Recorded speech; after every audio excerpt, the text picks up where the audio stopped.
These videos are educational in nature and are designed to help people over 21 who smoke cigarettes switch to a less harmful alternative. Out! Vape less! What's up, everybody? It's GrimmGreen back here, and today that's exactly what we're going to be discussing. I get a lot of comments, much like this one from Jack here, saying, can you do a video based on trying to cut down on vaping, trying to be a more casual vapor that can maybe go a little while longer than a toot than your average dude? Yeah. It's what I'm here to do, and it's actually not that difficult. And I want to preface this by saying that if anybody is in the situation where returning to combustible tobacco cigarettes is a danger, like is an actual threat, maybe someone who's, I don't know, a month or two out of cigarettes into vaping. If returning to cigarettes is a danger, then I will say that any level of vaping that prevents someone from smoking a combustible cigarette is the correct level of vaping. This video isn't necessarily going to be for someone who's struggling to quit cigarettes. This video is going to be for someone who's already far removed from cigarettes by months or years and would like to cut down on their vaping nicotine habit. So the first thing I think it's important to know is it's much, much, much easier to cut down on vaping and quit vaping than it is to cut down on cigarettes and quit cigarettes. When someone is cutting down on and or quitting nicotine vaping, all that person is quitting is nicotine. When a person is trying to cut down or quit combustible tobacco cigarettes, they are not just quitting nicotine. They are quitting nicotine and MAOIs and acetaldehyde and ammonia and a concoction of chemicals in cigarettes. Tobacco cigarettes have been pharmacologically engineered to be the most addictive thing you can consume. Additives like MAOIs in cigarettes make the nicotine more addictive. And when someone's trying to cut down or quit nicotine vaping, a relapse, so to speak, means you would just be consuming more nicotine. A relapse when someone's trying to quit cigarettes means you're continuing to harm every organ in your body. Time for a vape break.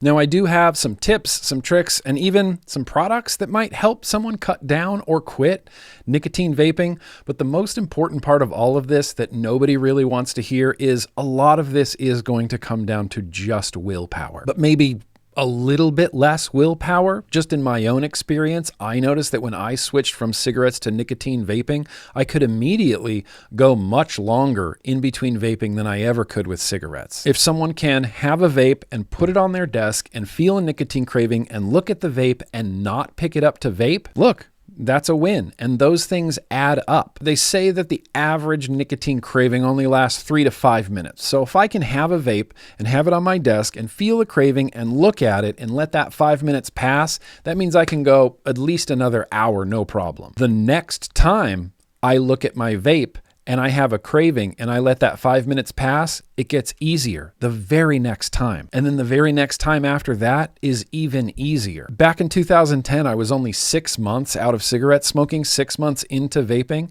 and I took a cross-country flight, and it was easier than I have ever experienced. Of course, I had nicotine cravings on the plane, but they weren't that like overwhelming, I really just need a cigarette right now type of feelings. They were very chill in my brain. It was kind of like, hey, some nicotine would be nice, but it's not the end of the world. One thing I will absolutely suggest, and this might seem counterintuitive, but it works, is lowering the nicotine level. Nicotine is a lot like caffeine and a lot like THC in that someone can get acclimated to it. It's called tolerance. I'm going to use a coffee analogy rather than a cigarette analogy. If every morning I went to a coffee shop and I ordered the largest coffee that they had to start my day, that is what my brain considers baseline caffeine to get going. And any coffees that I have after that throughout the day need to be bigger in order to get the same effects from the caffeine. Tolerance. And in a very similar way, if I start every day with a 50 milligram disposable, the nicotinic receptors in my brain go, this is the baseline now. And any other nicotine I have throughout the day will need to be at least that much to keep me satisfied. But if I start the day with a 20 milligram disposable, that's the new baseline. And the nicotine I consume throughout the rest of the day only needs to be that high for me to feel satisfied. And if I don't stick to that and I consume more nicotine, my tolerance rises, that's the new baseline. And if I want to continue the nicotine, which would be the way to do this, ditch salt nicotine. High concentration nicotine, salt nicotines are clinically, scientifically proven to help a cigarette smoker quit faster. But once someone has transitioned, the need for that level of nicotine almost immediately starts dropping. In 2009, I got 36 milligram nicotine because I really didn't want to crave a cigarette. As soon as I had switched, I immediately started lowering my nicotine. 36 felt like way too much. So I immediately went from 36 to 24, and then a few years later I went to 18, and here I am at 12 and 3 respectively, depending on how I'm vaping. I've never felt more addicted to vaping than I was when I was using salt nicotine. People who exclusively use salt nicotine don't know the joy of using a non-salt nicotine. Using a free base liquid, what we call a free base liquid, it almost feels like you're quitting smoking again.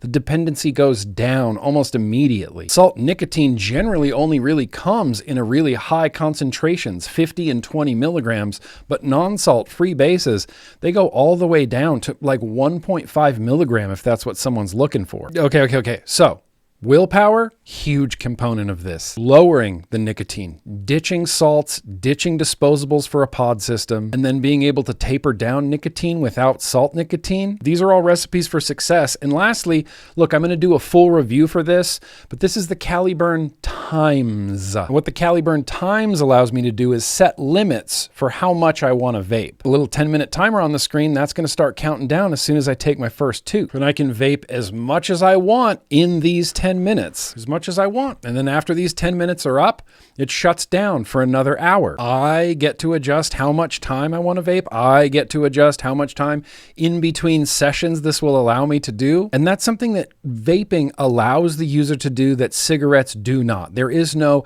tapering down nicotine on cigarettes. Ultimately, at the end of the day, vape however much or however little you want. There are ways to accomplish both of them, but the only important thing is to never smoke a cigarette. This has been a GrimmGreen video. Let's stay cigarette smoke free every single day.